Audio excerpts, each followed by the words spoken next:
আইনশৃঙ্খলা অবনতি হলো কোথায়? একটু মাঝে মধ্যে দু একটা খুন খারাপি হয়, যে হাবির একটা ঘটনা হয়েছে, আমরা এগুলো বিচ্ছিন্ন ঘটনা বলে মনে করি। এই ধরনের ঘটনা তো সবসময় ছিল। আগে কি আহসানুল্লাহ মাস্টার খুন হয় নাই? এরকম তো অনেক আগে হয়েছে, ঘটনা তো অনেক আছে। আমাদের টিবিরিয়া সাহেব, যে ফরমার ফরেন মিনিস্টার, টিবিরিয়া সাহেব খুন হন নাই। ইলেকশন আসলে এই ধরনের ঘটনা হয় বাংলাদেশে, এগুলো নতুন কিছু না। সুতরাং আইন শৃঙ্খলা পরিস্থিতির বড় উন্নতি হয়েছে। আমরা 5ই আগস্ট 24-এর সাথে তুলনা করুন। রাত্রে ঘুমাইতে পারছেন 4-5 দিন, এক সপ্তাহ যখন থানাগুলো অপারেশনাল ইনএক্টিভ ছিল, পুলিশ স্টেশন ওয়ার্ক করছিল না, তখন আমরা যে অবস্থা ছিল, এখন তো অনেক উন্নতি হয়েছে ইনশাল্লাহ। আমাদের ডেভেলপমেন্ট পার্টনারদের সহযোগিতায় যে ফেস্টিভ্যালটা অর্গানাইজ করেছে, এখানে আমি আজকে দেখে আমি উদ্বেলিত। এবং যখন আমি ঢোকার সময় যখন দেখলাম যে আমাদের তরুণ ফিউচার ভোটাররা দাঁড়িয়ে আছে, আমি তখন আমার অতীত জীবনে ফিরে গেছি। আমি অলওয়েজ তারুণ্যের শক্তিতে বিশ্বাসী। আমরা যে আজকে নতুন বাংলাদেশের স্বপ্ন দেখি, এটা তারুণ্যের শক্তির উপরে ভর করে স্বপ্ন দেখি। তরুণরা দেখিয়েছে, আমাদের স্বাধীনতা যুদ্ধের সময় দেখিয়েছে, তখন আমিও তরুণ ছিলাম।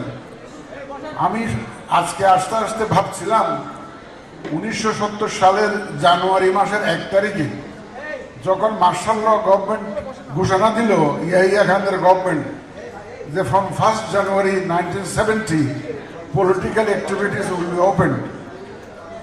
I was sleeping. Suddenly I heard the sounds of procession in the road. We just jumped out of our bed and ran to participate in the procession, to raise slogans against martial law. Without knowing who are the people in the procession, what the people are actually speaking about in the procession, না জেনে আমরা কিন্তু দৌড়াইয়া ঘুম থেকে উঠে 12টা 1 মিনিটে প্রসেশনে যোগ দিয়েছি। এটা হলো তারুণ্যের উচ্ছ্বাস। এটা তারুণ্যের উচ্ছ্বাস। তরুণরা যেমন 70-এ দেখিয়েছে, 71-এ দেখিয়েছে, 69-এ দেখিয়েছে, জুলাই আগস্ট 24-এ দেখিয়েছে।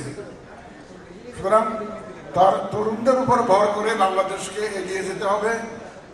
আমরা আশা করি আমাদের যে নির্বাচন, নেক্সট যে নির্বাচনটা হবে, আমরা একটা ফ্রি, ফেয়ার এবং ক্রেডিবল ইলেকশনের জন্য অঙ্গীকারবদ্ধ। আমরা আশা করি এই তরুণ ভোটারদেরকে সাথে পাবো। তোমরা নিজেরা তো ভোট দিবাই, এবং অন্যদেরকে ভোট দানে তোমরা উৎসাহিত করবা। তরুণরা সাহসের প্রতীক, তরুণরা এনার্জির প্রতীক, তরুণরা সৃষ্টির প্রতীক। তোমাদের যে ক্রিয়েটিভিটি, তোমাদের যে আইডিয়াস, তোমাদের যে এনার্জি, এইটা ছাড়া দেশ গড়া সম্ভবপর নয়। এবং তোমাদের এইগুলা যখন আমি ভাবি, আমাদের বিশাল তরুণ জনগোষ্ঠী রয়েছে, এটা আমাকে উৎসাহিত করে বাংলাদেশের ফিউচার সম্পর্কে নিশ্চিত হতে। এখন আমি আমার ড্রাফটেড স্পিচটা একটু পড়তে চাই, যেটা সবার জন্য নিয়ে এসেছিলাম, এটুকু বাংলায় বললাম। একটু বলে রাখি আমার সাংবাদিক ভাইদের জন্য, এই নির্বাচনটা আমি বলে থাকি এটা একটা ঐতিহাসিক নির্বাচন। কেন ঐতিহাসিক? এই প্রথমবারের মতো আমরা পোস্টাল ব্যালটের মাধ্যমে আমাদের প্রবাসী বাংলাদেশিদেরকে ভোটের আওতায় এনেছি। গত 54 বছর হয় না। এই প্রথমবারের মতো যারা ভোটদান প্রক্রিয়ায় জড়িত থাকবে, ভোট নেওয়ার প্রক্রিয়া জড়িত, প্রায় 10 লক্ষ কর্মকর্তা কর্মচারী জড়িত থাকে, আইনশৃঙ্খলা বাহিনী সহ। এরা কোনোদিন ভোট দিতে পারতো না, এদের ভোটের ব্যবস্থা করতেছি আমরা পোস্টাল ব্যালটের মাধ্যমে। যারা কারাবন্দী আছে তাদের ভোটের ব্যবস্থা করতেছি। প্রবাসীদের কথা তো বললাম, আর সরকারি কর্মচারী যারা কনস্টিটিউয়েন্সির বাইরে যারা পোস্টেড, তাদের জন্য ভোটের ব্যবস্থা করতেছি। সর্বোপরি এবার একটা গণভোট কিন্তু একসাথে একই দিনে করতে হবে। কারণ এই সমস্ত দিক থেকে ঐতিহাসিক তো বটেই।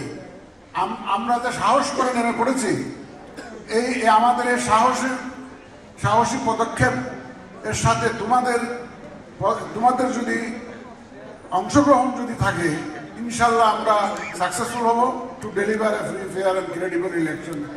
ইনশাল্লাহ এটা আমরা একসাথে মিলেই করব। ইলেকশন কমিশনের একার পক্ষে সম্ভব নয়, সবাইকে নিয়ে আমরা এটা করব। Now I switch over to my drafted speech. It's a great pleasure and honor to join you today in the Young Voters Festival, a celebration of youth, responsibility, civic responsibility, and Bangladesh's democratic spirit. I thank the organizers, volunteers, and all institutions that made this festival a platform for learning, engagement, and inspiration. Young people are the driving force of Bangladesh. Your creativity, energy, and sense of justice will shape the future of this nation. For the Election Commission, your participation is just not welcome, it is essential. Every democracy survives and strengthens through the voices of its people. When young citizens participate actively by understanding the electoral process, asking questions, and voting with awareness, then the foundation of democracy becomes stronger and more resilient. Today's festival shows us that our youth are not passive observers, but active partners in shaping a better future. Every vote counts. A single vote reflects your right, your responsibility, and your commitment to the nation.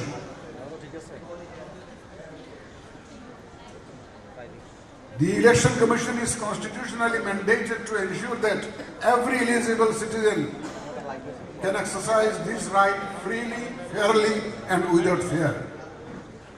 But the success of an election is not created by the Election Commission alone. It is completed when you participate, the younger generation. We recognize the challenges young people face: access to information, trust, and transparency. To support you, the Election Commission is taking several initiatives, expanding the digital platform for voter registration, information services, and electoral updates, ensuring accessibility so that every young voter, urban or rural, can participate without barriers. Our commitment is simple: to provide a process you can trust and a system you can participate confidently. Bangladesh democracy journey is long, with twists and turns, and is still evolving. For a democracy to truly flourish, young citizens must continue to engage, not only during election, but throughout national life. I encourage you to stay informed, ask questions, reject misinformation, respect diverse opinions, stand for peaceful, lawful participation. Inspire your peers to register and vote. Remember, democracy is not only about casting a ballot.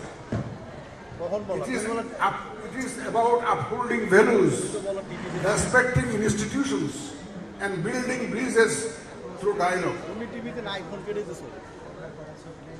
This festival is a festival of hope.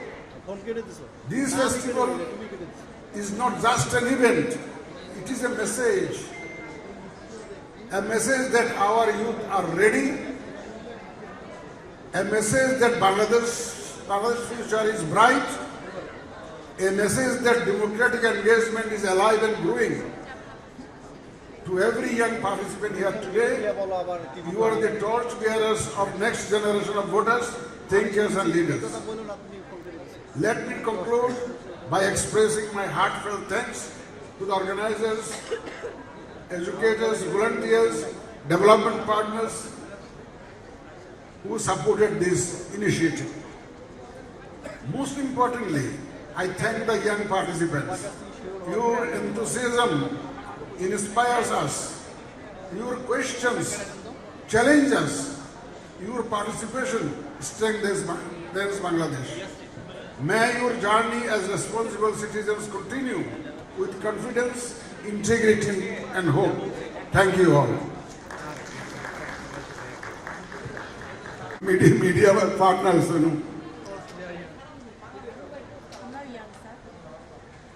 I respond to the last question first. নির্বাচন নিয়ে কোনো শঙ্কা আছে কিনা? নির্বাচন নিয়ে কোনো শঙ্কা নেই। We are fully prepared to move ahead. Election হবে ইনশাল্লাহ, সবাইকে সাথে নিয়েই হবে আর সবার সহযোগিতা নিয়েই হবে। এ ব্যাপারে কোনো শঙ্কা নাই। যাই আসুক না কেন, যত ধরনের দুশ্চিন্তা আপনাদের মাথায় আসুক না কেন, দুশ্চিন্তা মাথা থেকে ঝেড়ে ফেলুন। নির্বাচনের জন্য প্রস্তুতি নিয়ে আপনারা সবাই মিলে যাতে একটা সুন্দর নির্বাচন আমরা করতে পারি। আইন শৃঙ্খলা অবনতি সুষ্ঠু পথের বাধা কিনা? আইন শৃঙ্খলা অবনতি হলো কোথায়? একটু মাঝে মধ্যে দু একটা খুন খারাপি হয়, যে হাবির একটা ঘটনা হয়েছে, আমরা এগুলো বিচ্ছিন্ন ঘটনা বলে মনে করি। এই ধরনের ঘটনা তো সবসময় ছিল।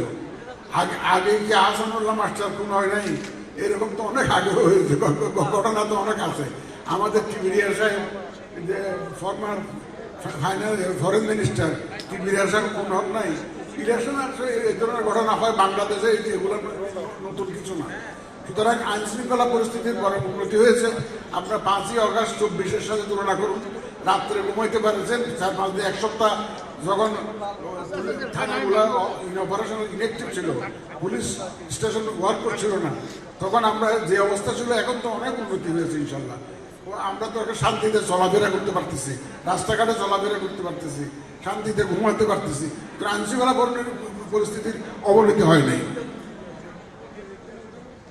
আমরা গতকালকেই তো আমাদের আইন শৃঙ্খলা বাহিনীর টপ ব্রাঞ্চ যারা, তাদের সাথে সভা করেছি, প্রয়োজনীয় নির্দেশনা দিয়েছি। ইনশাল্লাহ আমাদের আইন শৃঙ্খলা বাহিনী সম্পূর্ণ প্রস্তুত, যে ভবিষ্যতে যাতে ইলেকশনের সময় পর্যন্ত যাতে শান্তি শৃঙ্খলা যাতে বজায় থাকে এবং সুষ্ঠুভাবে যাতে নির্বাচন আমরা করতে পারি। আমাদের আইন শৃঙ্খলা বাহিনী তাদের একদম সম্পূর্ণ প্রস্তুতির কথা গতকালকেই আমাদেরকে জানিয়েছে। আপনারা হয়তো মিডিয়াতে দেখেছেন। ইনশাল্লাহ নিশ্চিন্ত থাকেন, নির্বাচন সঠিক সময়ে সঠিকভাবে একটা সুষ্ঠু সুন্দর নির্বাচন, প্রতিযোগিতামূলক নির্বাচন ইনশাল্লাহ আমরা দেখতে পাবো। যে ওয়াদা আমরা জাতিকে দিয়েছি, সেই ওয়াদা ইনশাল্লাহ পরিপালনে ইলেকশন কমিশন প্রতিজ্ঞাবদ্ধ। আপনাদের সবাইকে সাথে নিয়ে ইনশাল্লাহ আমরা একটা সুন্দর নির্বাচন উপহার দেবো। আপনাদের সবাইকে ধন্যবাদ।